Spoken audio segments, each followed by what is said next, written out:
everyone. Hi everyone. Welcome back to Cup of Three. My name is Ashley. I'm joined as always by my fiance and co-host Agu and friend and co-host Mabel. Welcome back, guys. Last episode. Woohoo! Season finale. So this is the 19th episode, and we're talking about like episodes that are an hour and a half, 2 hours long, right? Plus the extra bonus episodes that we got in the beginning before, like with the matchmaking and all that stuff. Like, how do you feel? This has been a very long season. It really has. We have had some of the same issues come up, some issues get dragged out, some new issues, and then we're tying it off with a little pretty bow at the end where everyone's like, oh yeah, every Wednesday I get a surge of messages from family and friends. Yeah. How do you feel, Goo? About the season as a whole, I guess, is the question. I guess just the point that we're at right now. We're at the very last episode looking back. How do you feel about it? It was a lot of work. This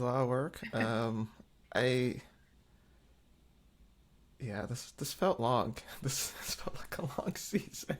Mm-hmm. There are definitely some highlights and some great moments.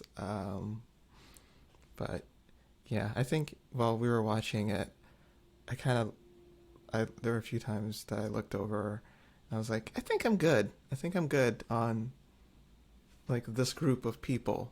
Like if I don't have to see them again, I'm okay with that, and I hope they have great lives. I imagine that's what it feels like when, like, I don't know, like when people have like breakups and like they both feel like, yeah, this is the right time. Like I felt like I was breaking up with this season, and You're breaking up with season 12. Hope we can be friends. You found your closure. It's like, I can't make you happy, but someone else can. Someone else. Like, think of me when you're looking into the sunset, and remember me fondly. So ridiculous. Yeah, I agree. I just echo your sentiments. I won't delay us anymore. We can get into our review. So we're talking about the second part of the reunion today for season 12. If you've listened this far and this is your first time joining us, that's interesting because that's a very specific place to jump in. But anyways, we are a podcast covering reality shows on love and relationships. So yeah, we're covering season 12. This is our last one. So we'll talk about kind of what went down with this last episode, and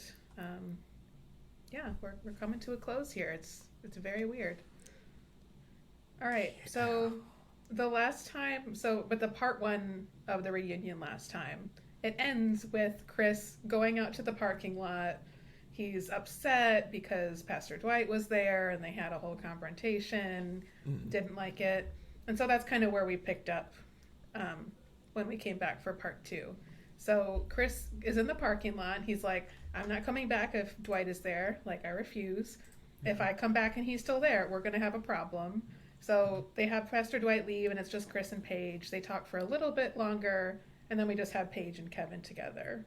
So Paige talks with Kevin one-on-one. I personally was very excited for this because all of Paige's storyline, all of the attention that she's getting is always directly related to Chris and through the lens of Chris and his problems. And so I was glad that she got a little bit more airtime just by herself to express whatever she wanted to express and get just like some breathing room outside of the Chris drama. And they also had her friend Nancy come in and talk about her perspective on the relationship and everything. And Paige also, when Kevin's like, what was this experience like for you? Paige was like, this was traumatic. She labeled it exactly. So like, yes. I was glad that she was able to have that time. What did you guys think? I thought that was spot on. I felt like she was also more direct in some of her responses as well. A lot of times she even, Nancy mentioned this, she's very poised and presentable and thought out with what she's saying. And this time I felt a little bit more of a guard down, calm and direct to say, this sucked. Yeah. And I liked that side of her, just to let it out and tell us. Mm-hmm. it sucked. Summary of her experience. This sucked. Yeah. Yeah, I didn't really, similar to what we were saying before, I didn't really pick up anything new. It kind of felt like stuff that we kind of already knew. Like, we know that she has a good support system, which is great. And we know that she's getting help and talking to therapists, which is great. Yeah, nothing really magical or any new information came out for me. I know we're going to talk about the experts soon and their conversations. I think I kind of learned a little bit more when they were discussing that. But with her, it felt like everyone felt bad about how bad the situation worked out. Like all of Kevin's questions were basically, "You're a champ. You're amazing. So sorry. Tell me how you feel." Like it was very much like that. And a lot of her answers were like, "I'm not a victim," and I'm not. I don't want to be viewed as that, and I appreciate that. And she's doesn't want this damsel in distress, which I mean she mentioned, Pastor Cal mentioned, Kevin mentioned in a few of his questions. So definitely that was a focus of this reunion. But That's true. I think at the end of the day, we're trying to make the best out of a really crappy situation, and it's just crappy. That's Yeah, true. I think the semantics of how like she's kind of labeled is like the difference between describing someone as a victim of versus a survivor of. You know? And like I think there's also sometimes this like really crappy misconception that like if you're like a very strong person or you have these different skills and you have gone through trauma and that's kind of when you acquired those skills that you maybe question, am I only the person I am today because of the trauma? Like, do I owe this trauma something? And like, I'm going to call bullshit on that, as the reason that you are the person that you are today is because you did the work of repairing yourself from a traumatic situation and came out on the other side. And so you actually did all of the work. The trauma was it's just random and chaotic and it happens. And so I feel like Paige came out the other side of this because she already had a good set of skills and she has a good system to tap into, and she's able to continue on, and she is coming out the other side of this because of her, and this situation didn't define her. This is just something that kind of just gave her a new set of skills that she built herself. So all the credit is to her in that, and I think that's where it should be. True. And all the credit is to her, but the thing I worried about was that they kept saying she was such a good wife, such a good Christian woman acting. And I was like, please don't say that. That is not healthy, I think, all the time, because she was being very respectful in how she responded to him and very like, all right, even tempered, which I think, hey, that's great. But Ryan's also a very even tempered person and controlled, but like we didn't say, good job on controlling your emotions to him. And I just think that was like, I did like Kevin's comment, we would have been okay if you tried to choke him out. Right, we would have supported her. Right, we would have so supported her. I don't like when I hear women be encouraged to be so controlled and almost like not show your emotions a little bit, because it doesn't really like for Paige, for example, it's almost like, hey, suck it up and deal with how much he is treating you poorly for the sake of being a good woman and not pushing back. And I'm like, no, you can go off on the dude and you can act crazy because, hey, this dude is being crazy and he deserves to have the response. So that was just the one thing that really got to me when they kept saying that about her, like how much she was handling herself. And I'm just like, I just think that's not a very healthy societal idea. Yeah, because there's like this stereotype that like women are more emotional than men, and that like women make more emotional decisions and are more guided by their emotions, and like I would think that that's kind of bullshit. I mean, I think we saw 2 minutes into Pastor Dwight and Chris being in the same room together, they were all having emotions. Like, just because it's anger or they're threatening violence doesn't mean that it's not an emotion. So I think men are just as emotional. We all express it in different ways. But Yeah. yeah, that's a really Yeah. good point. Mm-hmm. Yeah, I think when they, because I noticed that too. I think my thought, I'm trying to understand why they mentioned that, and I think when Dr. Pepper said something about like Paige viewed this marriage, for lack of a better word, like a real marriage, where like Mm-hmm. I'm in this to be in it forever, essentially, and that itself can be problematic, to your point. But I think that's why they kept on mentioning that, because if, Mm-hmm. like, we all know it's a marriage and all this stuff, but I think inherently we all kind of get that this isn't real. Like, it's not a real marriage. And as such, you don't, like, you want to be committed and all this stuff, but it's not, you can't use that same way of judging a normal marriage than you would this. And I think she did not do that. Like, she was behaving as if they've like dated for 5 years and then got married, and now they're having a bad 2 weeks, and like, okay, like if it was that perspective, like that's not great either, but I get the idea of trying to give him some space to figure himself out, if you have been dating for a very long time and are in a committed relationship. But that's not their case. That's not their situation. Like, you just met him and he's awful. Like, you can leave. like but like, I don't know, day 3, I feel like she could have left. Like on the Yeah. wedding day, he was talking crazy. Like, Right. so it's.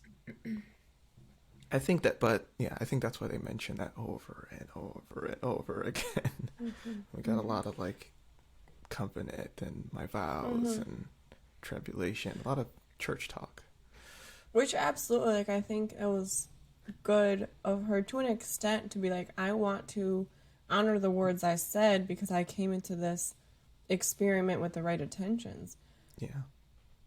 But I feel like even after a certain point, I mean, like you said, day 3, hey, check out.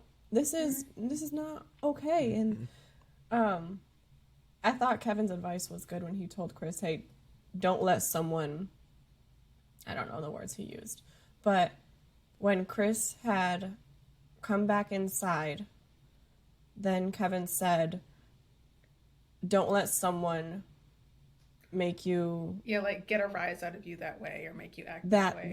Something. Yeah, like I know what you're talking about. Yeah. Like, the whole season, Paige Yeah. was on top of her responses. Like, she did not let people get a rise out of her. But, Yeah. Yeah. It is ironic the person saying this is the one who's been trying to get a rise out of you, but I know. Transitioning to Kevin, yeah. I do kind of want to transition into Kevin really quickly. Can I make an analogy really fast before we do? Yeah. I'm thinking about just the way how dedicated Paige has been to this marriage. And we've talked a lot about how is it that she's dedicated to the idea of being with Chris, or that she's dedicated to the idea of marriage as an institution. And it's making me think of like folks who are really passionate about like different social justice things, or working for a nonprofit, or working in some sort of industry that like is really purpose oriented to help whatever type of person, whatever type of community. And oftentimes those jobs are like really, really hard to live off of. Like, the money isn't necessarily there. It's a lot of work. It's a lot of emotional labor. It's difficult to maintain a good work-life balance. And that's like a really, really hard situation to be in, because you care so deeply about this thing and you feel like that's the place that you can make an impact. But maybe your needs aren't being met financially, or you don't have enough time to really take care of yourself. So it's kind of to your detriment as well. And there's kind of this like sacrifice almost that goes into it, where it's like, maybe you're not the one that's the problem. Like maybe like we need to figure out a better system where like a situation that would be best for you is like you living your best life and being like taken care of fully so that you have the room to give consistently in whatever way that you care about and those different things. So I feel like that's kind of similar to what Paige was experiencing in this marriage. That she believes so much in this marriage that she was like kind of put in a position where she was more was taken from her than she was being given. And luckily now she's out of that situation. But anyways, I just was thinking about that a lot today with her. No, that was great. That was spot on. So anyways, Agu, you're going to talk about Kevin. What do you think? I just deep breath. Right. I have a very difficult time, and I have a very difficult time watching him, and I think parts of me enjoy that he's on the show because he asks the tough questions, quote unquote, and there were a few times that they were like other participants on the show were like, "Oh, you're now on the hot seat." So like even they know that like that's Kevin's thing, is he's gonna ask the tough questions. But at what point do tough questions just become you being a dick? And I think there was a lot of time that it just felt like he was being a dick. And I think the thing that disturbed me more is like at one side he'd say things like, you guys are just everyday people, so people need to be nice to you, and that's unfair. And then he proceeds to ask some of the like most pointed, manipulative questions. So it's like you can't get, it felt like he was trying to get the best of both worlds, of being like, no, I'm here, I'm your friend, I get how you feel, but also, Paige, do you remember when Chris called you ugly? Oh no, before you say something, here's 19 clips of him calling you ugly. It's just Yep. It felt gross. And I don't know how, because I don't think I think he's a great interviewer, so I don't know if it's just how the kind of reworking how the questions are asked, but it was a lot. It was a lot. And it felt, even the way like he would talk to Chris, you mentioned that like, Chris, make sure you don't get in a situation where someone makes you react or gets a rise out of you. But he was trying to do that the entire time. He set him up to do that, yeah. He set him up and then proceeds to play dumb when he does that. It's just like, and if I can see this, I'm sure millions of other people can see this as well. So you're not even being clever in how you're trying to hide it, because people are picking this up. So just, like he was the part of this reunion, if I'm being honest, I just did not enjoy. And I'm sure, I don't know, maybe I'm a hater, whatever the kids call it, but I just, like I say to kids, like I'm like in my 50s or something. Whatever these youngins are saying nowadays. These youngins, yeah, like I'm in my later 20s, okay? I'm old on these streets. Okay. Or like Right. Schmidt from New Girl, how he always says youths. Youths! These youths. Yes! Yep. I The love youths that so much. of America. Youth. Yeah. I don't know. Maybe I'll rant aside. Maybe I'm the only one who picked that up, but it was Yeah, irking no, me. I think you're spot on. I think you're right. I just see it a lot in talk show interview, etc., when they want to say the most controversial questions just to see if they can get a rise out of you. I mean, I think that's just a expectation when you're watching, I don't know, reality TV or whatever. They're just trying to see what entertainment they can pull out of you if you're gonna let them. And I mean, actually, back to what we were talking about earlier when we kick off the episode on Wednesday anyways, they start by saying after talking to Chris, he's willing to come back inside as long as Pastor Dwight's not there. The first thing I thought of was, how long did they have to take to convince him to come back inside? A long time. Right. Normally, us, common folk would be like, all right, dude, you don't want to be here? Bye. Have a good day. Thanks for coming. Peace. No, the producers are like, we're going to keep asking this dude until he comes back inside. We're going to try to get him back. Even Paige was trying to get him back. She followed him to his car and they had another car conversation. Girl, let his dumbass go sit in the car by himself. Guess what he wants? Everyone to follow him out and give him attention. What are you giving him? You're following him to the car and giving him attention. Like, oh, Chris, we can't do this without you. Like, we need you. Like, that's playing into exactly what he wants. He wants everyone to tell him how important he is. Like, come on. That's why he storms out all the time. If you just let him storm out and leave, great. No more problem. I wonder what he would do if that happened. Like, he storms out and then, like, no one's following him. Wait. Wait, so do I just go home? Do I leave my mic pack on the floor? He's like, no one's texting me. I don't happen. It's like the little kid. I'm gonna run away. Okay. Pack. Wait. Great. I have no money. We're gonna make your room a workout room. What? Not even mad? Yeah. Okay, I mean, other stuff that happens. We have Nancy come in, give her take. Sounds like she is ready to throw hands with Chris if she catches him in a dark alley, which I don't blame her. She saw her friend go through a hard time with this. So yeah, what did you think about Nancy being a part of this? You just shrug. I don't know. Like, I'm glad Paige has great friends, and yeah, I'm not a fan of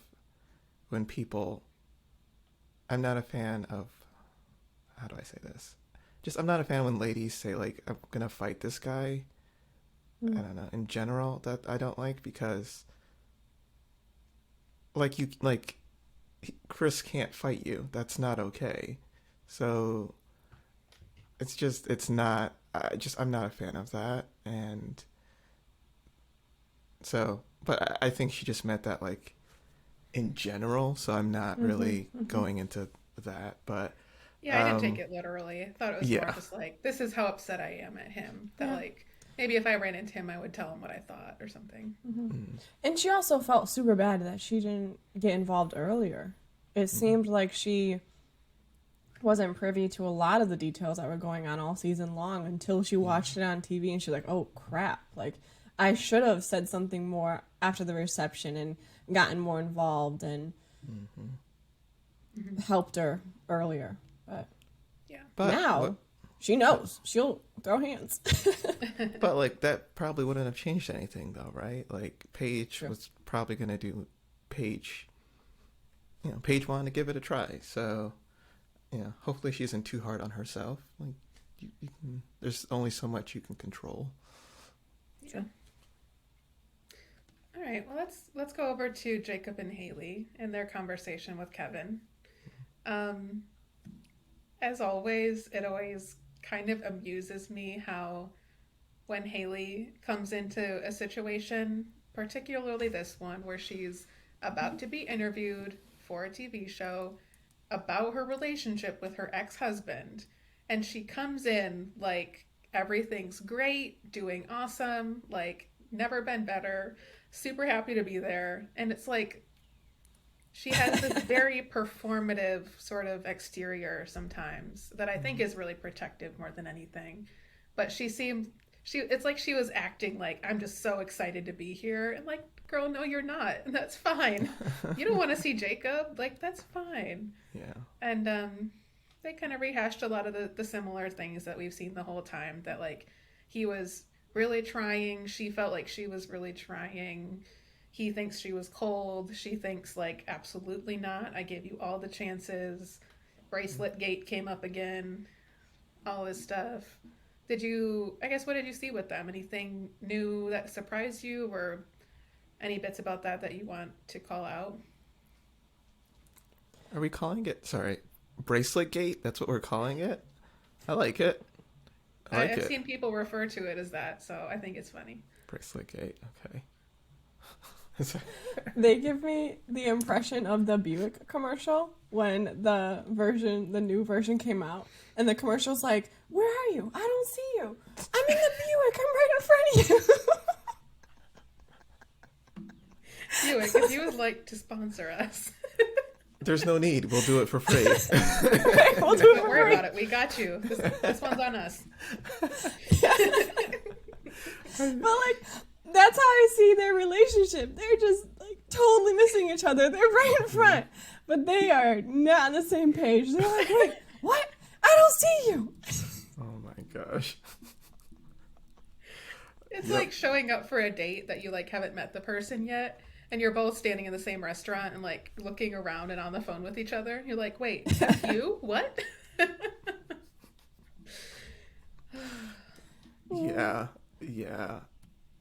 Also, the line where she's like, this was way later, but she's like, "Yeah, I like people with big personalities." It kind of reminds me of, this is a basketball reference, but there's this player, Kawhi Leonard. He is known for being a little bit more stoic, and he's a great basketball player, but he's like the type that you would imagine like goes to bed at like 9:30 and wakes up to a nice wholesome breakfast, and like He's a Ryan type.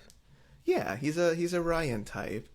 But there's this like clip of him being like, "Oh, I'm a really funny guy. People love me," and like he laughs, and like no one believes him because that's just not that's not your vibe. Like your vibe is you're the cool, steady type, not the life of the party type. And I think that her saying that kind of hit me with that. Like, you don't like joking around. That's fine. That's cool. You like all of Jacob's jokes. They're dry, but you can tell they're jokes. Like they're not that dry. Like the scene where he was commenting on her knees. Her kneecaps. Oh like my gosh. like, okay, I get it. That's not the most romantic thing in the world, but that's kind of funny. Like, that's funny. Why are we like? There's plenty. Like most of the dates I've been on are more like that. Like, it's just having fun. Like, I don't get why. Not taking it seriously. Like, what is he supposed to be like? Mi amor, you're the most lovely woman I've ever seen. Like, what do you want him to do? That was me You have trying an to accent now. like an Italian accent, like with a flower or something. Just what do you want the man to do? Like, you don't like him, he doesn't like you. I don't. That's what's gonna happen. Like, I don't know. That's just what we saw from the very beginning, that she is not attracted to him. She is attracted to a big personality, life of the party, sense of humor, and that is not Jake. He has his dry humor, and he will decide to be in the conversation if he feels it's up to his energy or not. Yeah. I just see them as like, I guess the experts did what they thought was going to balance. It's two ends of the spectrum, two folks very different, and maybe the opposites would balance them out, and it didn't work. And so to me, the recurring theme with Jacob and Haley is they both, and Haley actually mentioned this, which Jacob disagreed with, which made me mad, but they both assumed that they knew what the other person was thinking and feeling. Yes. And they never actually got to the point of really talking to each other. And like, that's been something, I think that's a common thing that like everyone does without really realizing it. Where like, I'll assume, like as we're talking now, if one of you like makes a face, I assume I know what that was about. I'm like, oh, they thought I said something stupid, or I'm talking too long or something. Like, I don't actually know that. It could just be your face itched, could be literally anything else. And like, I don't know that, but I just take that as fact if I don't actually think about it. And I think with them, that was like that times a million. Where like it, from one of their perspectives, it was always, I'm trying so hard right now and they're shutting me down. And the other person completely misread that as something else, and so behaved accordingly. So they were all reacting to things that hadn't actually happened. That's true. And they both did that a lot. It's like they really didn't want to listen to the other person and learn how they function. It's, no, this is what I expect, and this is what I need you to align with. And so when you act this way, I respond that way. And they didn't really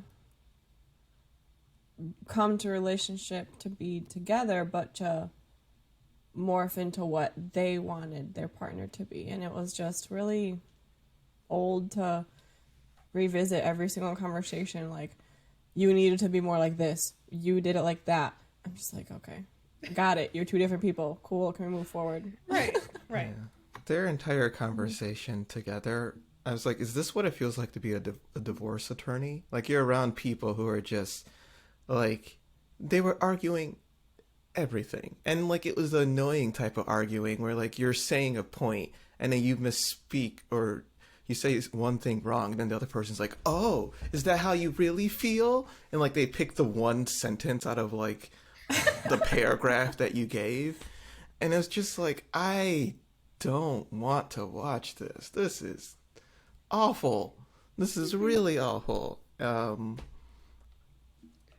Yeah, it was just like the bracelet point. I think we all get what he was trying to say, right? Like, I gave a gift and, like, I never actually saw you wear it. And I think she was taking that in as you wanted the gift back. How dare you type of thing. Which, Like, again, they're not hearing what the other person is saying. yeah. They're not responding to what the other person is saying. Yeah. And they're not also really telling the other person. So we kept hearing her say that she missed a connection. I kept hearing that she was trying to find this intellectual connection with him. Hey, let's have these deep conversations. Let's get to know our strengths, weaknesses, deepest fears, and open up vulnerably to each other. That's what's going to get the connection through to me. I don't remember her really saying any of that as like, hey, this is what's going to help me get this connection with you, and this is how I grow a connection with a person. I don't remember her really saying that. And then he just wanted to be goofy and have a good time and let's go do this fun activity together and kind of like go with the flow. But then all he kept doing was redoing the same thing, the same effort, and getting rejected by it, and that's it. And it's like, you need to really talk about why you're doing the things you do and how you're trying to drive value, the way you're trying to drive value, because they were both doing different things. It's just that's not how the other person received it. He was showing his love language through gift giving, and he was hoping for words of affirmation, and she is not giving words of affirmation, and she was looking for maybe more, I would say quality time, but it's different quality time than what he was trying to go for. Yeah, absolutely. And, like, what do you think about what he was saying about how she would only really kind of turn it on and talk to him, like, when the cameras were there? Do you think that's true? Yeah. Yeah. Yes. 100%. His line about That doesn't surprise you? when they're like asking them, can you say something nice about the other person? And his line was, she's driven. I was like, wow, that is levels of petty. I appreciate that. Like, I'm not going to do the thing we were saying that, like, you're reading into stuff, but, like, I feel like he was saying, like, you know, she wants to be in entertainment and she's driven and going to perform on camera, even though she doesn't. I was like, this is, like, he really did not like this relationship. Like, his compliment is just a burn in disguise. Like, it was not great. I wonder,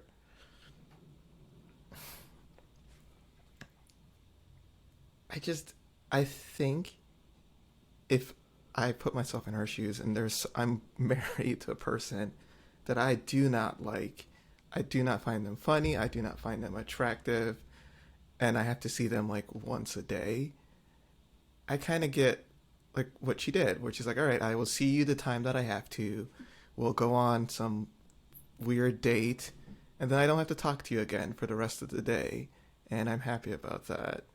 And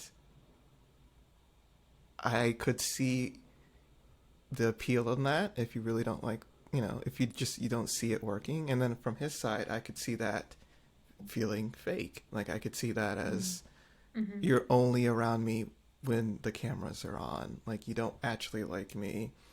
Like, I just can't see them like texting each other or calling each other outside of recording. Like, that probably wasn't happening. So yeah, and then from her perspective, she's like, hey, I'm showing up here. Like, I don't like you, but I still showed up. Like, this is me trying. I think that's what I was getting. So Yeah. I mean, Kevin also brought up an interesting comparison, which, Mabel, I know you've watched more of the previous seasons of this show than we have, so I want to ask you this. He compared them to Jamie and Doug. Do you think that was fair? Not at all. I was really annoyed by that because there's so much more that happened in season 1 that brought them together, and they're also very different people. Doug, from the beginning, you could tell he was unfazed by the fact that she wasn't really physically attracted to him. He was like, okay, thanks, this grass is green, the sky's blue. Like, you know, that's kind of the impression I got from Doug in season 1. It's like, sure, if you're not attracted to me. But that's like only the surface level of who I am as a person. So like but then now you hear Jacob talk about like he just got stuck on that point and he couldn't get past that point. And I think that's the point Kevin was trying to make. Like, hey, dude, it's just one thing. Let it go and keep moving. See if you can find an emotional connection and build past, and then maybe find that attraction eventually. But he got stuck on it anyways. Doug in season 1 also, though, had a lot of emotional support he was giving to Jamie. In season 1, we learned that Jamie grew up on a trailer park and she really tried her best to get out of the cycle that she didn't want to see her future in.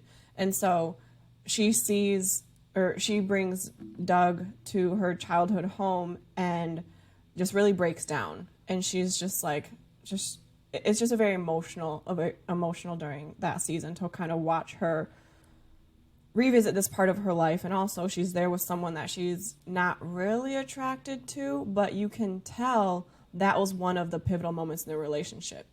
Doug was like, I'm still here for you. Like he wasn't overbearing, but he was just physically there. That's it. Just like present for her. And they also had a difficult time in a different part of the season where we learned that like Doug said he wasn't a smoker, but he went outside to like smoke a cigarette at one point, and that triggered from her past like someone who lies and eventually cheats and, you know, bad cycle of relationship, etc., etc. So then they also talk about that, and eventually after the blow up they talk about like why it was such a trigger for her, because she has seen so many relationships go sour off of little pebbles, you know, that could have been seen early on. Yeah. So it's like there was so much in season 1 between Doug and Jamie that was instrumental in what their relationship became. I mean, now and also at the end of season 1. That you can't just use one little thing in the beginning to say, yeah, Jamie cried on her wedding day because she wasn't physically attracted to Doug, and Jacob couldn't get over it when Haley's not attracted to him. I don't know. It was just way like two completely different people, two completely different scenarios, two completely different experiences that you cannot try to put this one little thing, because they're also like, Jacob needs positive affirmation. He needs the words of encouragement. Doug didn't. They're just different people. 90% of people in relationships want their partner to say that they're good looking and attracted to them. Like, why are we even, like, it is not on Jacob to force somebody to find you attractive. What the hell is Kevin talking about?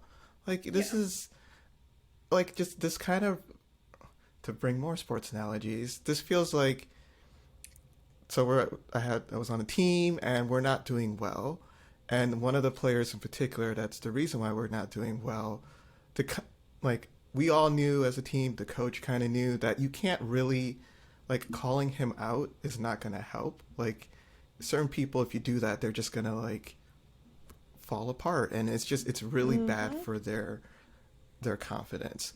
So he just says, he like talks about the team as a whole, and like, the team isn't doing well, the team isn't, well, in actuality, we all know who he's talking about, but he's trying to address it without making that person feel attacked. And then other people, like there are other people on our team that had different confidence levels where you could call them aside and say, hey, OB, that was an awful pass. What the hell are you doing? That's bad. But OB can handle that. He's one of those personalities that he's not going to take that negatively. It felt like that's what Kevin was doing. Like, Kevin can't say, Haley, you're bad. Like, he basically had to, like, agree with her the entire time because she just, I don't know if he felt this way or if he was told this, but it feels like he's not able to do that. Like, he literally never calls her out.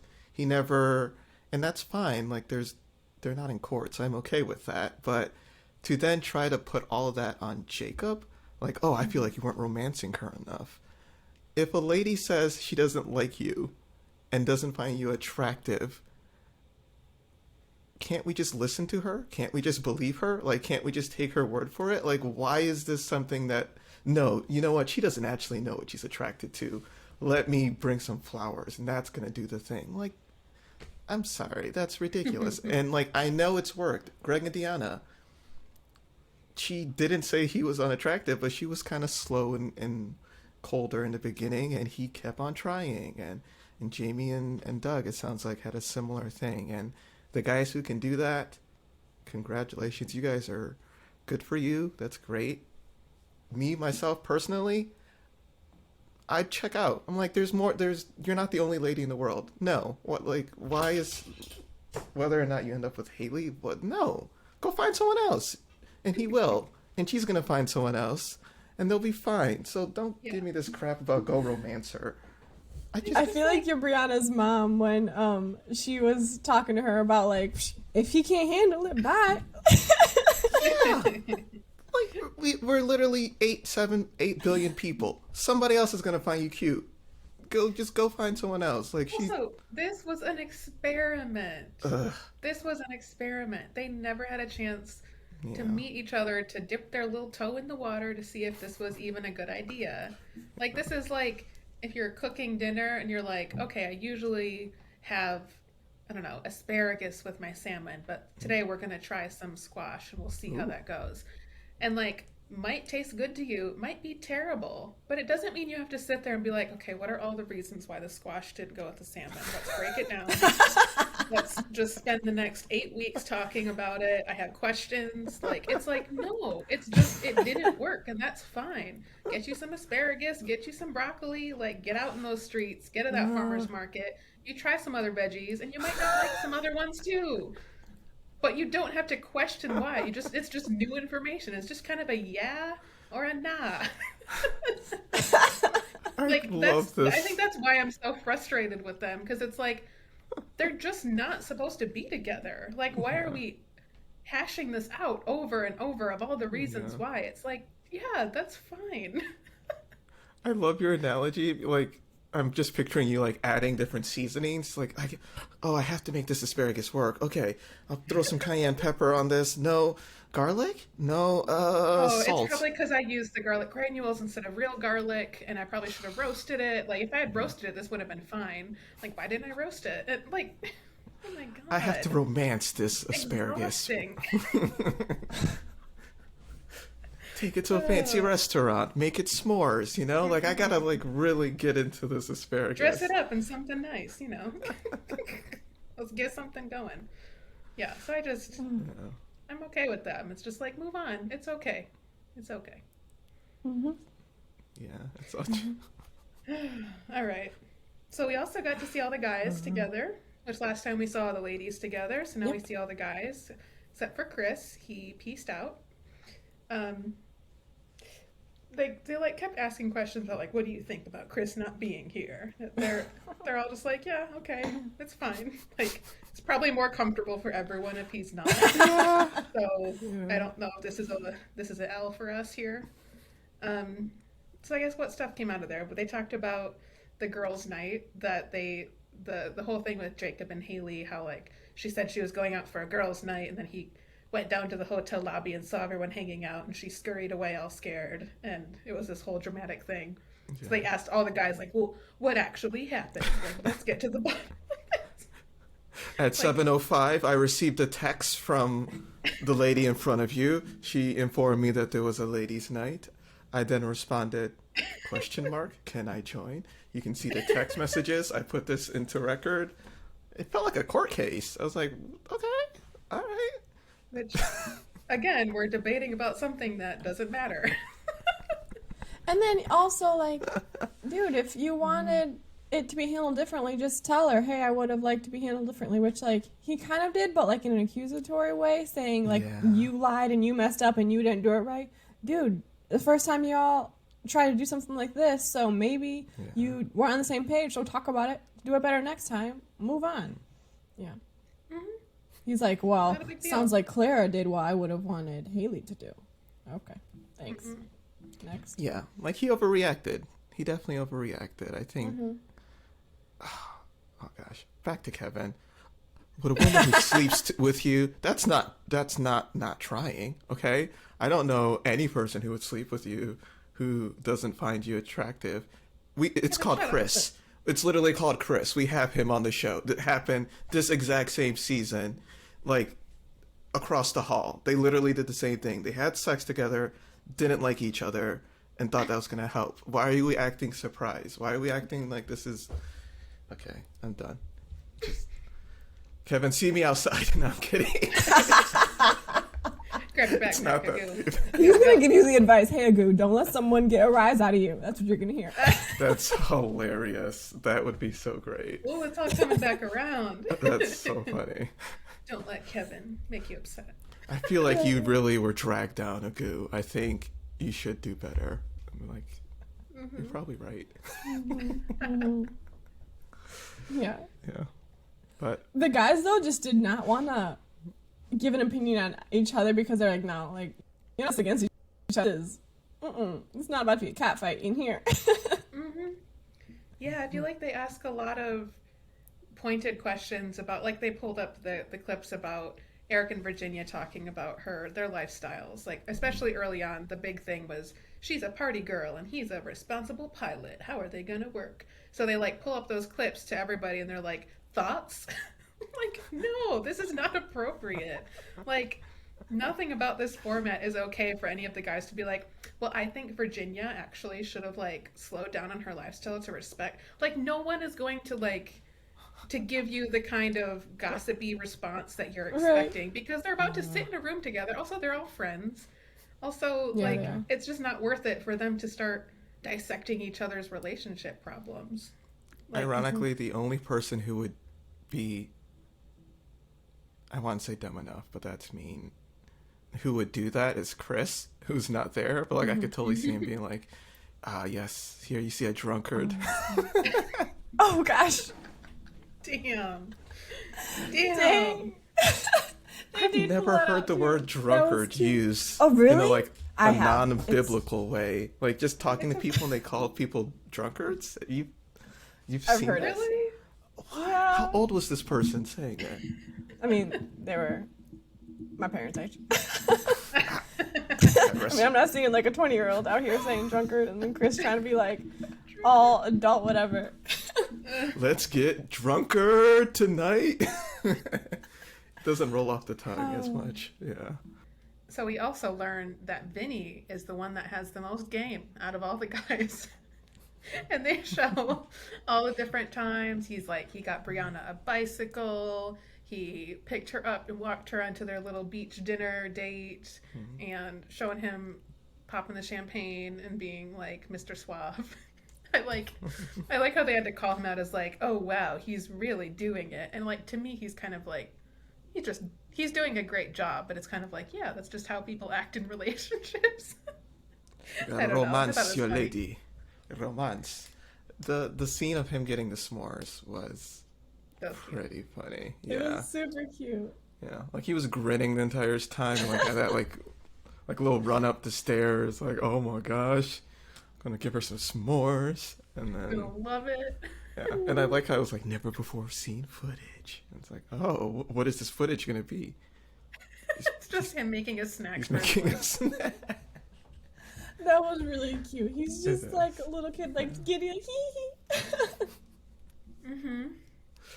It felt Yeah. like how a little kid might deliver a Valentine to their crush in like elementary school. They're just like, "Oh my God, here you go. I hope you like it." But it's Oh just my more, gosh. I kind of want yeah. to ask if you guys ever had to like exchange Valentine cards in elementary school. If that was a thing that you did in your school. It was like an annual thing, like make Valentine's Day cards for everybody. And you come in Mm-hmm. with your bag and you hand out your Valentine's Day cards, everyone. Yeah. Mm-hmm. Oh yeah, we do that too. Like there would be a whole craft session where you have to decorate your paper bag that you're going to tape to the edge of your desk so people can put their Valentines in there.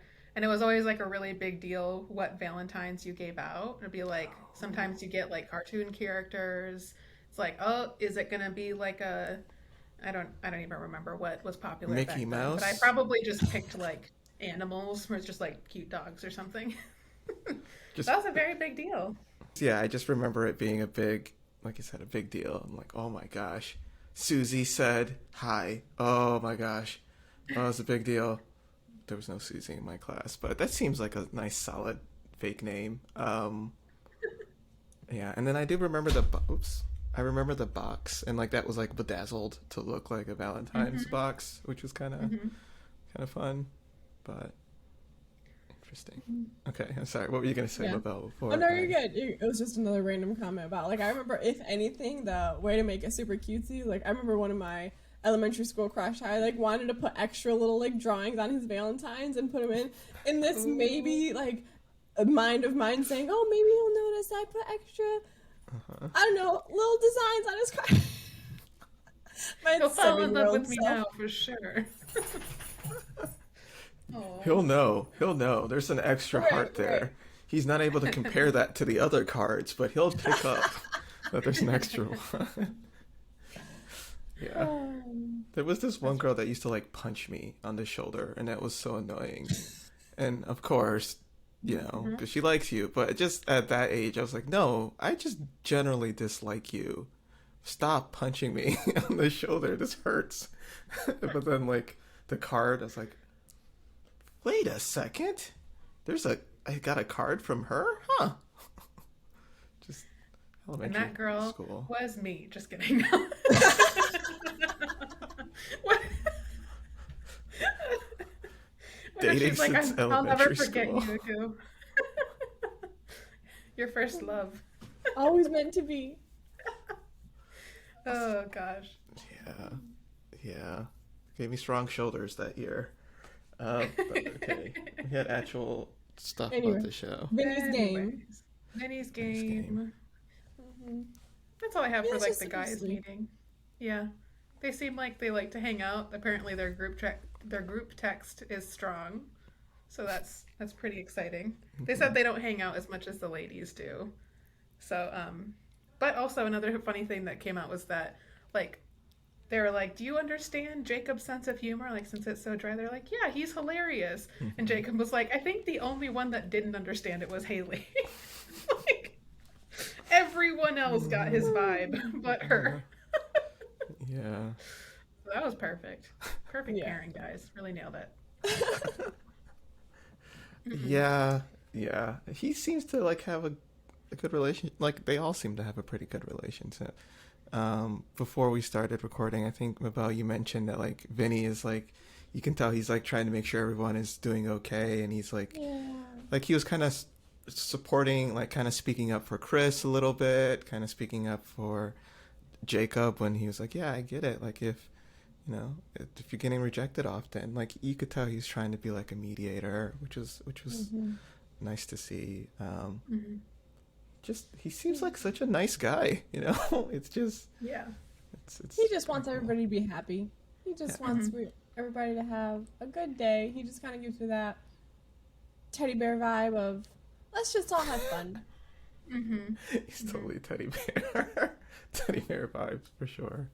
Yeah. Yeah. I feel like Vincent is the one who's the least likely to jump into the traps of like gossiping and talking like bad about people or whatever. He's just like, it's I don't see the point in this. Let's just be Yeah. nice. Like why not why not let this be a Hmm. good experience? And I really appreciate that. I think that speaks a lot to his character. Hmm. Hmm. Yeah. Yeah. So we also got to see, and I'm not sure if they've done this before this way at least, but they had the experts come in and talk about the season. So Yeah. they talked about regretting choosing Chris. That That's a was, big one. yeah, I thought that was a big moment. Yeah.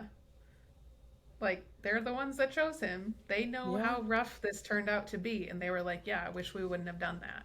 Based on what we saw, we thought this was a good idea, but clearly it was not. And so Hmm. I thought that was very interesting. You know, they're the ones that got him in this mix. And they Exactly. kind of admitted a little bit that, like, yeah, we kind of messed up. It made Yeah. me think too, though, like how honest is too honest when you're in the interview process with them because he made sure to put on his best self, fooling the experts. But then other people, I'm sure, when they're trying to put on their best self, also be honest, they could get passed up because of some of the red flags they said that they saw in Chris. And I don't know, it's Yeah. They could have had another Dominican on this show, and they passed up on him could have. because he liked his mother.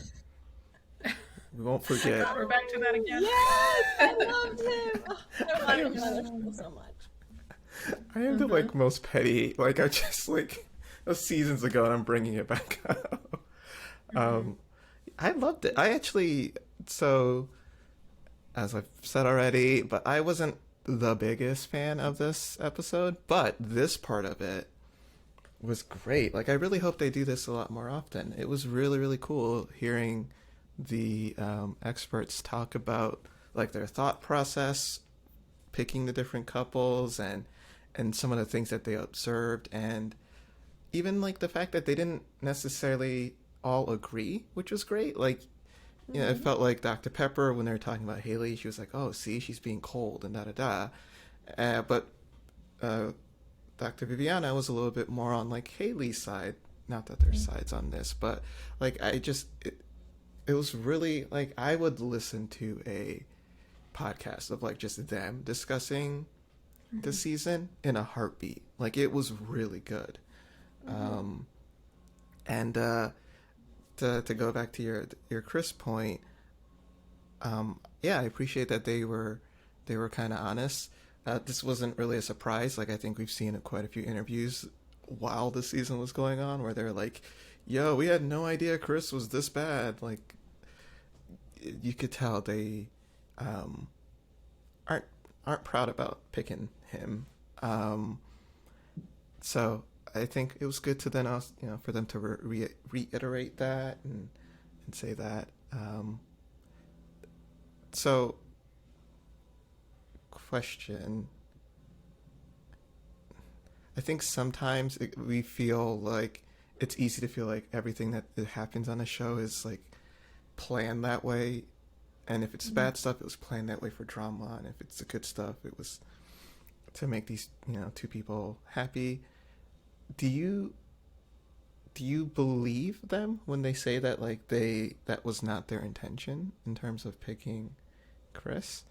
Um, you know, yeah, I guess that's my question. Do you believe them?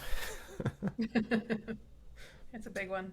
Yeah. I think it's kind of a tip of the iceberg type thing though with him because they saw some red flags to an extent. Everybody. I mean, Haley being more closed off and Jacob with his sarcasm.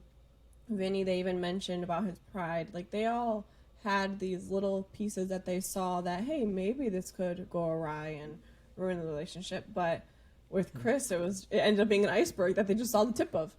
And Yeah. I don't know. I have a tough time because they also have a very tough job. They were Yeah. trying to filter through these thousands of people and get the best candidates and see how they're going to react in a situation that they have really zero visibility to prior and hope for the best. They just kind of let some get through the cracks sometimes. Like this season, it's Chris. Season 9, it was what's his name? Nate, the basketball player, the really tall one who played Oh here. yeah. Yeah. Grass- Matt, I think. Right, Matt? Yeah. Matt. Amber. Matt I Amber? think it was- It was Matt and Amber. Yeah. Matt, that's his name. Yep, yeah. Yeah. Like, They had hey, Mia, who was had a Oh, Mia and Oh, had a Tristan, had a record. that was the most awkward relationship to watch. Yeah, so we've married you with a lady who is currently being investigated for stalking her ex. Great job, guys. yeah. Yeah, so it's Yeah. a tough job for sure. Yeah, I Yeah. can definitely appreciate how difficult that is. Like, if you've ever been, of course, most people have been in some sort of like job interview, but if you've ever been on the hiring side of things and you're trying Mm-hmm. to sort of sift through candidates and pick someone just for like a very straightforward job, it's not even like you're pairing them with a person, you're pairing them with like a set of tasks that you need them to do. But like that can be very difficult too because it's a lot of information to take in. However, they are setting themselves up as the three experts. They call them experts all the time. So like that means that they are the people who are capable of doing this. It is concerning to me that someone like Chris who shows has shown us so many like narcissistic tendencies Mm-hmm. and like such he was very misogynistic in his early like introducing Chris thing where he's describing like what type of wife he wants and what how his children are clones of him and how they're gonna build a brand with their family or something. Like Dynasty. the dynasty and like how his wife is gonna be this archetype. It was like those red flags didn't just show up after he married Paige. Yeah. And so I questioned their expertise if someone like him slipped through the cracks. If he, I don't know. I guess I'm curious, like what those early conversations with him looked like, and how it went, and like how different of a Chris that must have been for them to select him.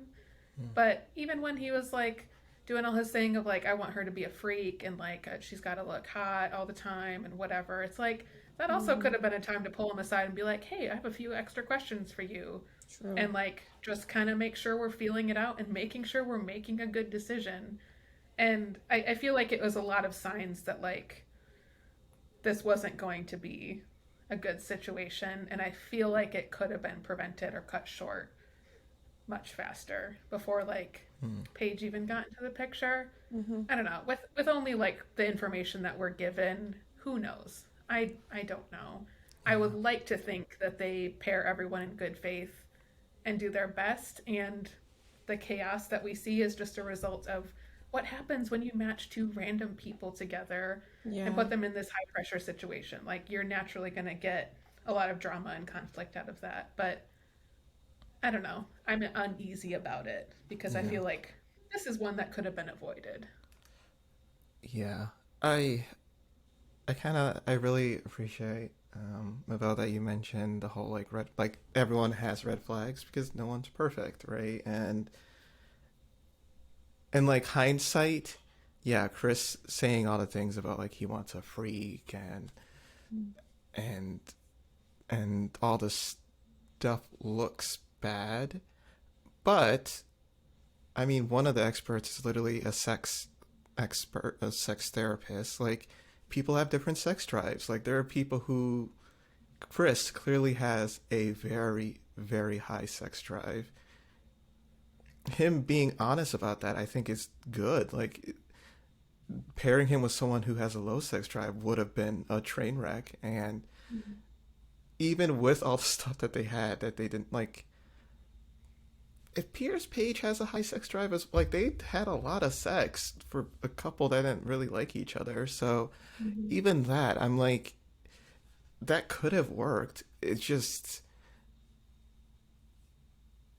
the chemistry wasn't there on The Chris' face. side. The face, as he It was described the it. face. That was their Um, only problem. The so face. a part of me thinks, and of course, like we weren't there, blah blah blah. Caveat, caveat, caveat. But a part of me feels like they were like, okay, we hear what Chris is saying. He wants, quote unquote, a trophy wife, and he wants all this very stereotypical things. Let's pair him with someone who is awesome, who is amazing. She also has a high sex drive. She also is very devout, but isn't um isn't as just not as focused on those other aspects and see if that works. Like at one point, Pastor Cal said something about like even Chris himself said that like she's the type of woman that I need. Like I think that was their thought process of like, okay, it's not exactly what you're asking for, but this has all the elements there, and you're in finance and in business. She's an accountant. Like I get why on paper. I do. I think I'm giving them a little bit more room with this one, even though it turned out so bad. I think I could see thinking that it's okay. I just wish there was a way for them to recreate the pressure, because I think that's something where like they're in an interview. Like we've seen it multiple times with Chris. He's fine until he's under pressure. Then he kind of blows up and then apologizes. Like if there was a way to recreate that, but I don't want you like hazing people. So it's a hard situation. And even then, how do you decipher some of the, I don't want to fully call it lies, but little white lies that they give in the interview? Because from what Pastor Cal said, he did say he had like at least interest in all types of women, body figures, etc. He wasn't particular about trophy wife, how she looked. But then you saw his reaction to Paige, and actually he did have a very specific physical type that he envisioned for himself. It just maybe wasn't super clear in the interview process. And then they also said about Haley that she said in the interview process she was very affectionate, but then all season long, because she wasn't attracted to him, she shut all that down. Yeah, that's a good point. I mean, holding hands was a challenge for them. That was like, come on now, you did she it. struggled to hold that man's hand all the way across the couch. Like, and how are you supposed to romance that? Okay, Kevin, I'm done. I keep on, like that's just killing me. Okay, but sorry, what were you saying, Ashley? Before I interrupted, I feel like you're gonna say something, and I jumped in. oh, I don't know. It's gone. It's all good. So they also mentioned that they liked how open Brianna and Vincent were to their advice. I thought that was really cool.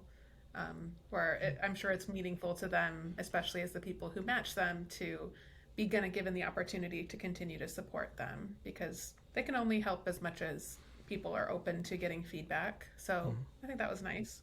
Yeah. Yeah, Dr. Pepper like called out Haley as being cold, and like you said, Dr. Viviana, she like walked it back a little bit. It was like, okay, like, but also Jacob had these things he could work on. It sounded like they were. You mentioned this before we started recording, you, but you said like it felt like Dr. Viviana was like very good at like smoothing everything over, so that all of the expert feedback, if it kind of was a little bit harsh on one person, that they would even it out with like, yeah, but here are some good things, and like trying to give a full rounded picture, because you know they're trying to be fair. So I think that's a good direction to take it. Yeah. They also now I'm just pointing out little things I remembered, but like when Pastor Chris tried to give the high five and just got left hanging there. Do you remember that? Pastor Cal. Did you say Pastor Dr. Chris? Pepper high five. Honey. I was like, Pastor Dwight, Pastor Cal, or Chris? What's going on? Chris came in and tried to get a high five. Welcome to my brain. All names are the same. They're just glumbled up here. But that was Human really one funny. and human two. I just remember them with their face. Really, that's it. But like, I don't think she ever caught that until like they probably had to tell her afterwards. Like, he tried to give you a high five. Everyone else saw it, and Dr. Pepper was like making this really salient, serious point, and everyone else was just like, okay. He goes,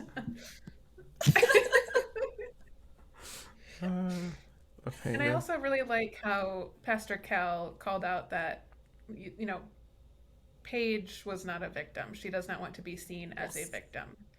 I think that's really important, that they don't frame this as like, oh, poor Paige, she's this, like you said, damsel in distress, and that she had this, she's just helpless, and this has completely broken her and all that stuff. Like, Kevin kept trying to say like broken woman. I was like, what are you doing? Don't say that. Don't ever call anyone broken. He And said that's it like the 3 truth, like, times. she's Yeah. not broken. Yeah. Also, It's just, it's harsh. back to my beef with Kevin. Stop framing the questions. Like, it was so much. Like, he would deliver a monologue like, I know you feel this way, this way, this way, but question. It's like, How do you feel? they can talk for themselves. You don't have to like frame this, Chris was an awful trying person and us, the entire team, are really against it. So Dr. Viviana, how do you feel? It's like, well, she could have told us that. There's no need. We don't need you. See me outside, Kevin. Yeah. See me outside. Yeah. It's called a leading question. And Yeah. it's like, Agu, how much do you like my shirt today? It's like, I'm assuming he likes my shirt. He might not. He can tell me himself. Sorry, there's a dog behind me. Ben is making his cameo. Yeah, that was the leading questions were so many. So many. Like your broken point. He's like, a broken woman like Paige. I'm just like, first, like, they don't even agree with you. Like, Pastor Cal was like, I don't think she should be broken, so don't try to lead them with these questions. And yeah, I'm gonna try to be charitable and assume that he just wanted to, I don't know, he wanted to be helpful in his questions. I don't know. I just, like, these are smart people. They can answer stuff for themselves. So, I mean, I think we've all had an experience in a relationship that's just like terrible.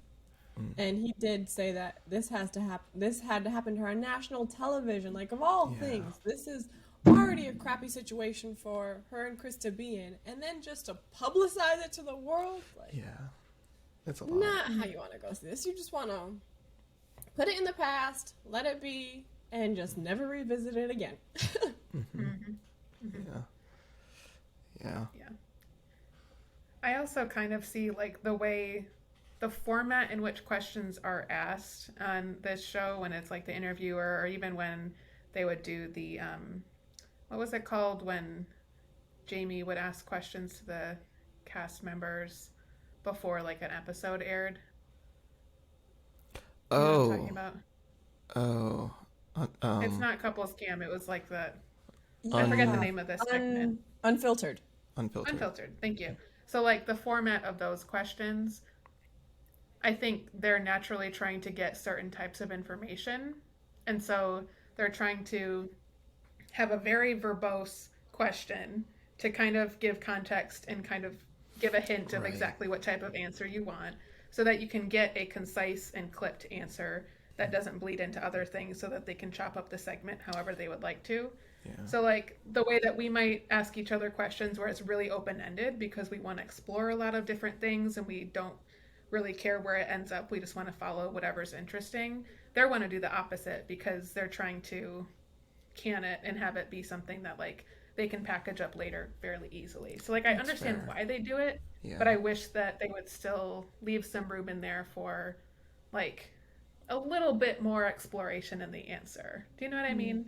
Where it's always like, Brianna and Vincent, it seems like you had some times where your communication wasn't the best, and it seems like this conversation around being bossy is something that you overcame. Like, what did you learn from that conversation? And it's so specific that it's like you have to only respond about this specific part of your communication about that specific thing that happened. And it's not just like, what have you learned about communication throughout this? You know what I mean? Like it's so pointed. Yeah, that's a good point though. I didn't. That's something to consider. It's like like you said, where if they gave an answer that was just broad, how would they fit that into an episode? And also, these are like ordinary people, and sometimes you'll probably get like a Ryan answer of yeah, for sure, and like not really in depth. So I guess I get that. Yeah, that's a fair point. It just it's that balance because sometimes it's kind of like with leading interview questions where like you ask someone, I forget the analogy. There's like this example of like calling someone, I'm going to try to clean this up, but I think it's like accusing someone of being like a thief. It's like, what would you say because you're a thief, how do you feel about this? And then the person's going to spend like half of the question saying like, no, I'm not a thief. Meanwhile, you just keep on saying thief over and over again. So people are going to think thief in that person. And I would see that sometimes in the questions, especially like the Jacob questions where he kept on going back to like, well, you never tried a lot. So what would you say about that? And it's like, no, I don't agree with that premise. Like, don't ask me the question that way. I disagree with that. Yeah. But then you want to address the question, but then you addressing the question now makes it seem like you're acknowledging it. So it's this weird minefield situation. Yeah. It'd be like someone saying, Ashley, as someone who has high anxiety and is going through a stressful time in your life, what do you think are the best ways for you to like reduce your anxiety so you don't affect other people? I'd be like, well, first of all, rude. Second of all, fine. Yeah. It's like, wait, do I have high anxiety? I must have high anxiety. I'm the worst. Yeah. But I guess about how did you feel about them though, in terms of like, would you listen to a podcast of them? Just the experts. Of the together? experts? Just the experts? I think they're very open and candid when they talk. So I think so, because I was also wondering if maybe just over the course of the seasons they've become more comfortable and can have that, all right, I know how to be open, but also not be like completely unfiltered, you know what I mean? For the sake of being on TV. When I was listening to Ryan, I think he's a cool dude. I really do. Like, he seems awesome and fun to be around, but some of his answers, I just kind of got sick of hearing him respond to questions because it's always some political walk the line, neither here nor there decision. I'm just like, okay, cool. Like, I can probably not predict what you're going to answer next for the next question Kevin gives you. It's just like, it's nothing new. It's not interesting. Yeah. I want to hear an opinion or something. And he generally avoids, taking a strong stance on at least what we've seen from this show. So I think that's private. What? He's so private. Yes. I think that's it. Yeah. And so the experts, I think, do a relatively good job of just, hey, here's an opinion without being pushy. And they even said it with Paige and Chris that they couldn't intervene until Paige said she was ready. And even though they wanted to many times before, she was ready to be like, all right, let's end this. This is not healthy anymore. This is not who the person we thought, and this is not what should be a marriage anymore. They were like, hey, Paige wants it, so it's her choice. Until she says otherwise. Yeah. Yeah. That I really appreciated them saying, because heck, it was the last recording that I was just like, why are you're recording this, you're supporting this by recording this, don't give me that. And I guess looking at it from that perspective of they didn't want this relationship to go on, but Paige wanted it, so what are you gonna do? So I that was helpful to hear. And if I try to put myself in that position, I could see that being very, very frustrating. And it's, they have seen plenty of marriages, so they know that this is not how they typically, at least healthy ones, go. So yeah, I get that. So we also saw all of the couples together, minus Chris. They like had a point of having an empty chair next to Paige. It's like, he wasn't going to come back. Like, why are you trying to act He was like done. He was going to... You never planned for him to be here for this whole thing. Like, give me a break. Maybe. So anyways. So we see, like, everyone talking. They kept it pretty light. Also, we have to acknowledge the "that's my jam" thing with Ryan. Yes. After all this time, what is the phrase that we have said for Ryan consistently? For sure. For sure. For sure. He says for sure in every single sentence that man says. And after all this time, they want to tell us that "that's my jam" is his brand. Like, but they had a lot of clips. Like, clearly that was... We didn't pick up on it, though, all season. So because we were so busy. Focused on the for sure. Yeah. What's happening the whole time. Yeah, we got hyper focused on for sure. We just ignored anything else like jam. Oh, we couldn't even consider there was another catchphrase. There could have been two catchphrases. Oh my god, we missed Yeah. out, guys. So I love supercuts like that because everyone has their thing. Like I know all of us do it. You could listen if you listen to all our episodes in a row, you'd be like, "Oh, Ashley says this all the time," or "Mabel says this all the time," Yep. and Goose says this all the time. But until you hear it like that, you don't pick up on it. It's funny. Yeah, I feel like the things that I like, the phrases, I will have them for like a week. Like I have a week where I just repeat the same phrase in a lot of things. So I'm sure that like some of our recordings, it's like me saying lit or something, or swole, because I heard the youngins say. The youths. The youths. Here we go with the youths again. I love Mabel's face when I said swole. She was just like, "What is this old man saying?" I could feel the disgust. I love this. my God. I feel great. I'm happy. Oh my god. Oh All right. gosh.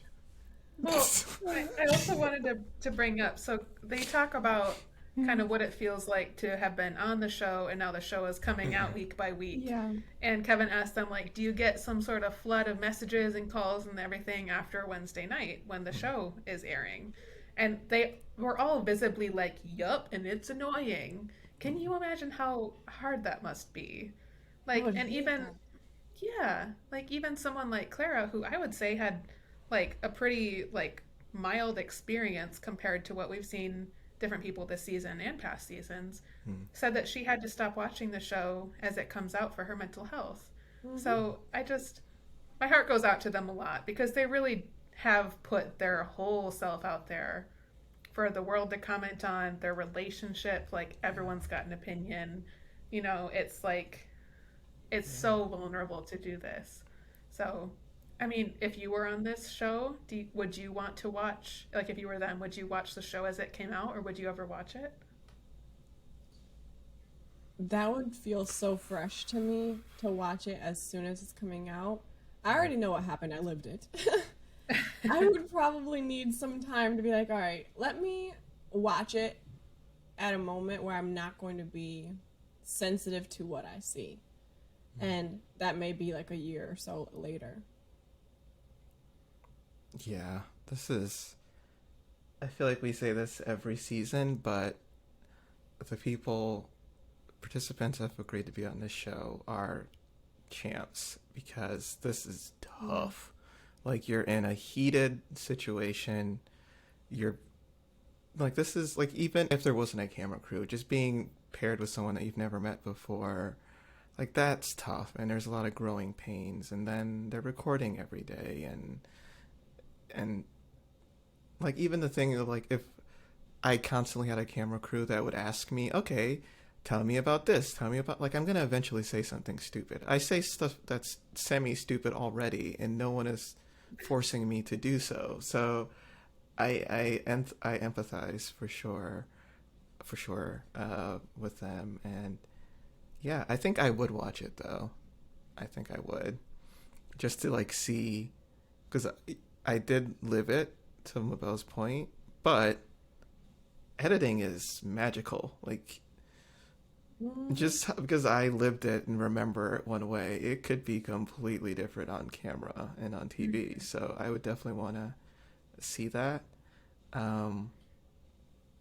Also, like, you kind of know all your friends and family are going to watch it. So I want to know what they've seen so I can, like, judge how I'm going to react to that if I need to. So how about you, Ashley? I think even if I had gone through this and ended up in a successful marriage and was happy and felt like I was on the path to, like having a long lasting great relationship, I would probably wait until a little while afterwards to watch the episodes. I think it's just the fan base for this show obviously is huge. Obviously, that's the reason that we're doing, this show, because we like to talk about it and we think it's interesting. But the inundation of other people's opinions It's a lot. as the story is unfolding in such a measured way, I think would be really hard to deal with. Yeah. Like, I think I would definitely want to watch the show at some point. I think I would just want to do it on my own terms. So, like, maybe as the show is coming out, I would not be watching it. I would not be on social media. I would be very clear with any friends and family that, like, I don't want to talk about this with you yet. Like, if you want to watch the show, that's up to you. That's fine. I'm Mm-hmm. not going to talk to you about my experience because if we're that close already, you would have, known how I was doing throughout the experience Yeah. as it was happening. And then later, when things had died down quite a bit, then maybe I would watch it at my own pace. And like Paige said, she said she has like Thursday morning or whatever therapy appointments to Therapy. talk That's right, about what therapy. happened the night before on the show because like she's reliving that. Like that's so much. That's Yeah. so much. And so I think yeah, I would just want that to all be on my terms, not like the schedule of how they're releasing episodes, what they happen to cover in an episode. Like, no, fuck that. Like, my life, my problems, I will, absorb that as I'm ready. But I don't think I could do it right away. I think that would be too much. It would You be. also have a moment of like people giving their opinions. I mean, even Kevin said it. Now you have everyone in your business and giving their opinion on a relationship, where you kind of want to just let the majority of the noise quiet down, and then at the end of it all right, I'll actually talk to the people who are still around in my life and want to have a conversation, not just butt in. And then we'll debrief about it. I also don't feel like I'm going to have to explain myself to those individuals because they're going to know me. They're going to be more familiar with who I am, not who Mm-hmm. they saw on TV, and so they can also decide for themselves a little better. Yeah. Yeah. And also, like, they don't owe the fans of the show anything. No. Like, the way that the previous season, Christina, after all the stuff went down, she, like, got off social media and moved to Mexico for a while. Mm-hmm. Fair. Yeah. Like Mm-hmm. she Yeah. doesn't owe us an explanation for anything. She Nope. doesn't like she gave us a lot. And like, while I don't agree with everything that she did, that's completely respectable to be like, okay, yeah, this is your time now. You gave us a huge chunk of your life and you were vulnerable and you let us peek into your world for a little while. Like Mm-hmm. Mm-hmm. now that that's done, you're not obligated to continue to do that now. Like this is a one-way street, really. Yeah. So Yeah. that's on her terms, at their Yeah. terms. Plus, like, I imagine if a person has any type of insecurities, somebody's going to catch it and comment about Mm-hmm. it. And that's tough. That's really, really tough. And then also, I think,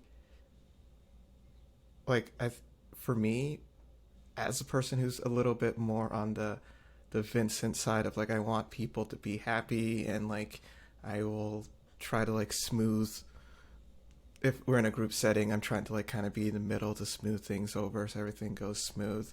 Mm-hmm. The idea of being in this situation where you could be paired with someone that like you just you just don't like, it just isn't gonna work. Like I think that's where that's the scary part because you want to be nice, you want to be like this person is going through this situation with you, but um, whether that's a Zach and Mindy or Jacob and Haley, where it's just like very early for them they kind of knew this isn't it, and how do you like navigate saying that without being harsh and like Yeah. I get that that's really really tricky, and Mm-hmm. that's like assuming that the other person is on your side. Like what if the other person thinks that they can make it work and you know that this is not going to work? Like that's its own level of hell. Um like I gotta tell you no like every single day. Like that's so Mm-hmm. the people on the show, we you guys are champs. You're champs, Mm-hmm. and the ones that it worked out for, I imagine like they kind of view this as like I had to go through this craziness to find my person, and that's the reward. And then the ones that it didn't work out, it's like, what do I have to show for this? Mm-hmm. Maybe more followers.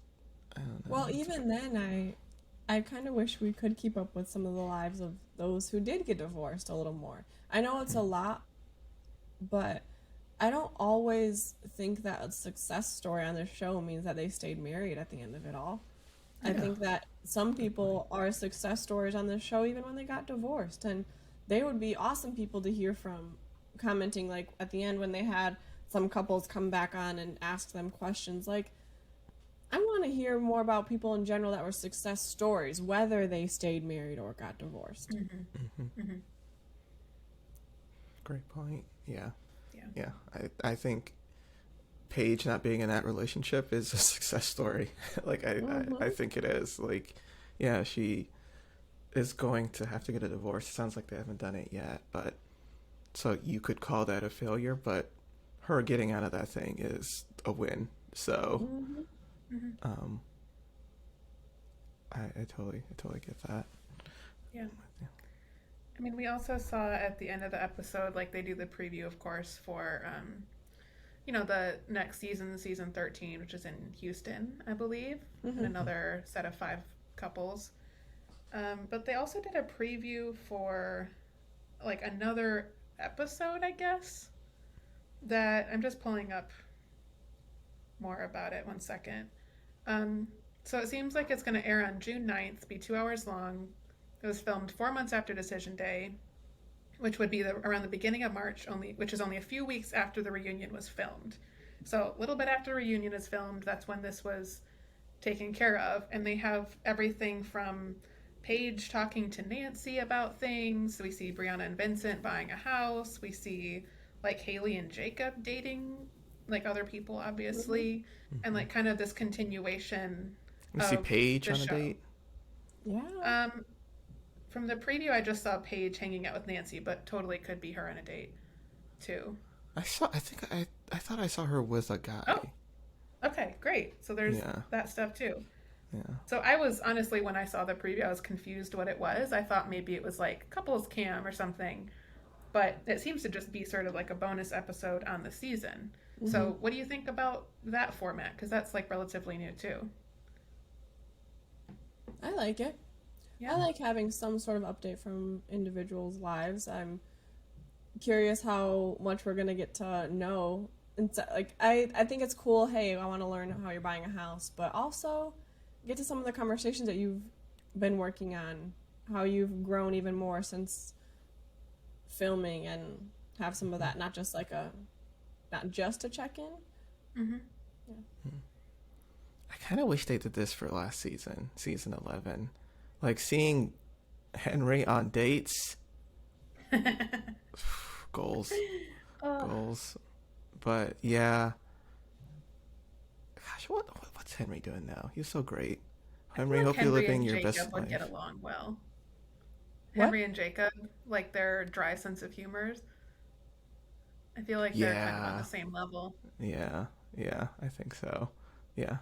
Like they would both enjoy a Harambe joke for sure. I think mean, Jake I made think one, some of the right? people from, I don't know if they ever meet each other from different seasons. I think that'd be cool though if they just kind of, I don't know, a WhatsApp group of all the gentlemen, and I don't know. Let's do it. Let's do it. Done. You're now invited to the WhatsApp group of. That's so funny. Yeah. Yeah. It kind of feels like, what do they call it? Like a crossover episode when you have like New Girl did that with Brooklyn Nine-Nine, where like characters from one show show up in another one. And even though this is the same show because it's different groups of people, like it's so strange to see them interacting with each other in some ways. Yeah. It's like, you guys have a lot in common, I gotta tell you. Yet again, we bring another brand into this. We're killing I it. love that episode when they went to New York and Yeah. you see Brooklyn Nine-Nine characters. Yeah, it's funny. It's really good. Yeah, no, I like it. I think hopefully they'll do it going forward. Do you guys want to talk about the preview for the next season too? That little trailer video? Who we might see married next season. Yeah, I Yes. mean the main thing I got was like they have an Asian couple.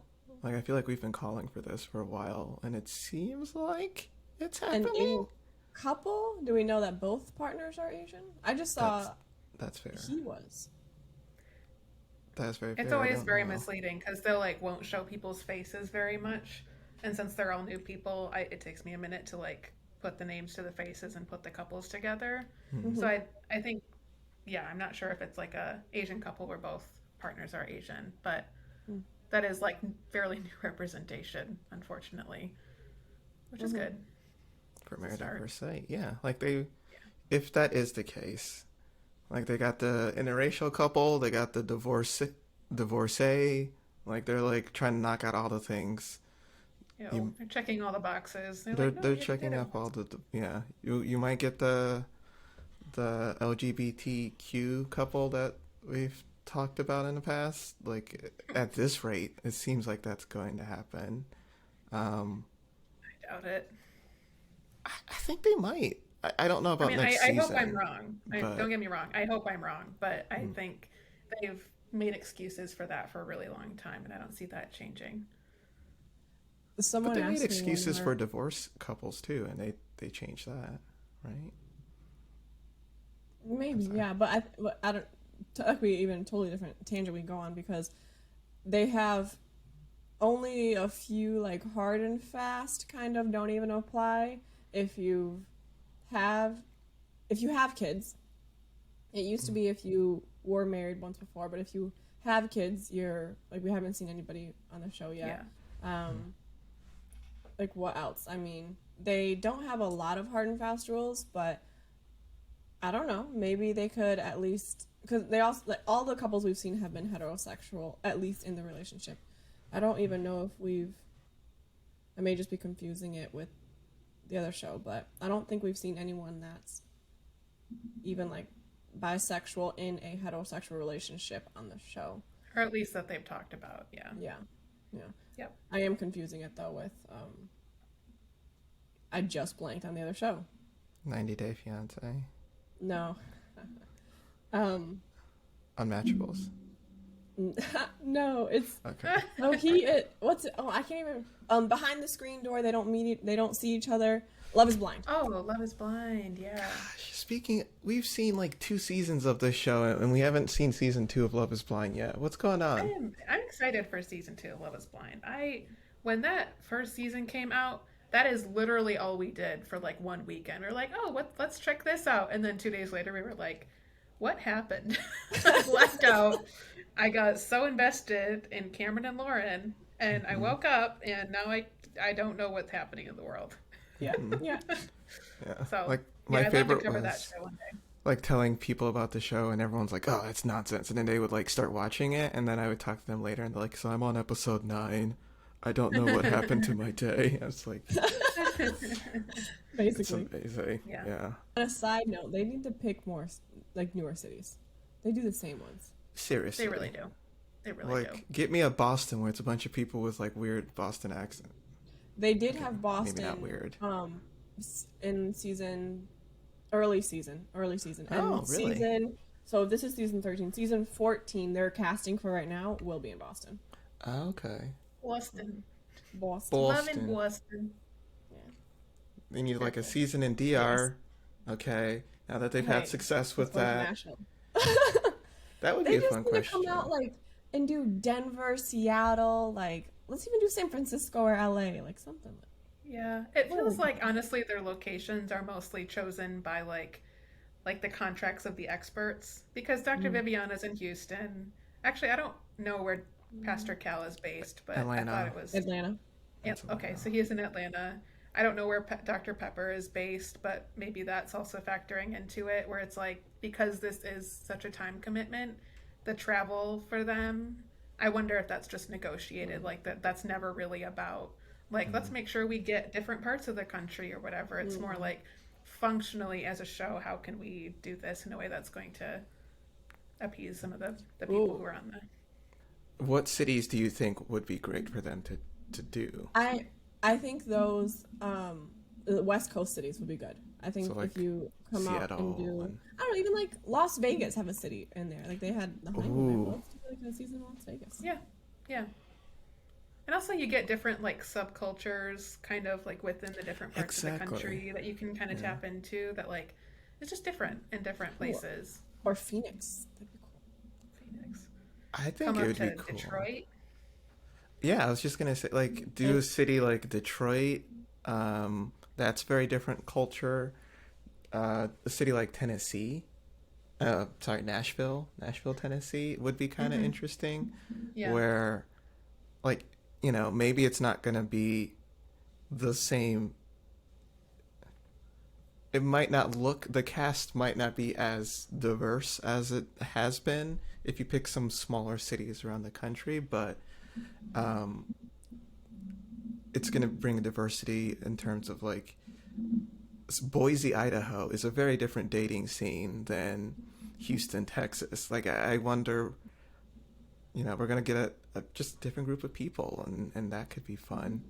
And then international, let's get some Jamaica, some DR. I would like to volunteer. let's do Vancouver or something. Canada. Or But also just um like I don't know if we Yeah. necessarily have to Toronto. go international, but just have more diverse participants. Like a lot of Yeah. people this isn't news to you guys, but there's a lot of people in the US who like their whole family isn't necessarily from here or like isn't from here recently. And so like we can get like that diversity. It's not just like oh I'm from this country or whatever. It's also diversity in like all different things that's like makes the show more interesting. And it also makes me think of like when they had the was it Houston? The one where like Bobby and Danielle were together. And like Mm. Danielle had like moved to the South because she liked those more conservative values and her family Mm. was more liberal. And she wanted a family that was more conservative, which I feel like is the opposite of what I usually hear at Yeah. least. And it was so funny, but like that's what you kind of get in those different areas of like Yeah. these are generally the values that people kind of stick to and it just makes it it's Hmm. just people are all different. We all want different things. True. We are. Yeah. That is. Yeah. Okay, that's fair. So it doesn't necessarily have to be another country, but and Yeah, they but do like have this based on like they have the Married at First Sight Australia show, so I guess they Yep. already kind of have different countries. And they all in Married at First Sight Australia, they like That they don't show have as many is boundaries and restrictions on like who can yeah. be on the show. They're just like these people are getting married and yeah. mhm. I have never watched it. I've seen trailers and I'm like, this is like reality TV. Like we Yeah. got Mhm. all the drama, Mhm. so it's a very different show. All right. Well, this season, guys, we did it. This has been season 12. I can't I can't believe we got to this part. Again, this has been since January. Like this has been half of our year. Like so much has changed since then and I think People it's were in been different cities back then. yeah, yeah, a lot of different life changes like we've personally all gone through and I don't know, this show has been a journey, like top to Hmm. bottom. But I have to say for myself, I really enjoy talking about this with you guys. I like this a lot. I could do this all the time. Like the when we get into the specifics of like how do you feel about this part of relationships and like we all Yes. have very different experiences with that. So thank you guys for doing this with me. I really like it. Oh, that was really sweet. Yeah, I just I wanted to tell you that. I will That's not awesome. make a joke to try to mess up this sweet moment. You I really will not. wanted to, didn't you? You I did. do, but I won't. I won't. I won't. Yeah, this is really enjoy. This is yeah. Echo everything you said. Like it's really great, and uh, I just the fact that we get to just hang out with best buds and talk. I think it's cool, Hmm. and yeah, being able to hear from listeners as well. Like I feel like there are some people that feel like we're friends with them because of like the messages and emails and stuff all off of the Hmm. show, and that's super awesome. And Hmm. Yes. so this has been a pretty cool 6 months or however long. However long we've been doing this now. Yeah, Yeah. yeah. Okay. Well, Thank you. thank you guys for joining us. Mm. It's a little awkward to ask this at the end of our season, but if you do enjoy the show, Like if you want to rate, review, subscribe, and do all that stuff, so that folks who stumble across Married at First Sight later or stumble across us later know that you like it, that would be awesome. We're also on Instagram at Cup of Three Podcast. We are hoping to kind of come back online with some different kind of ideas we have for this project. So just stay tuned. We're kind of keeping it open right now, but please reach out to us about your thoughts about this season now that it's coming to a close. And thank you so much for going on this ride with us. We know it's been a lot, and it's been a lot of fun. So we will talk to you soon, but until then, we'll see you guys later. Bye. See you later.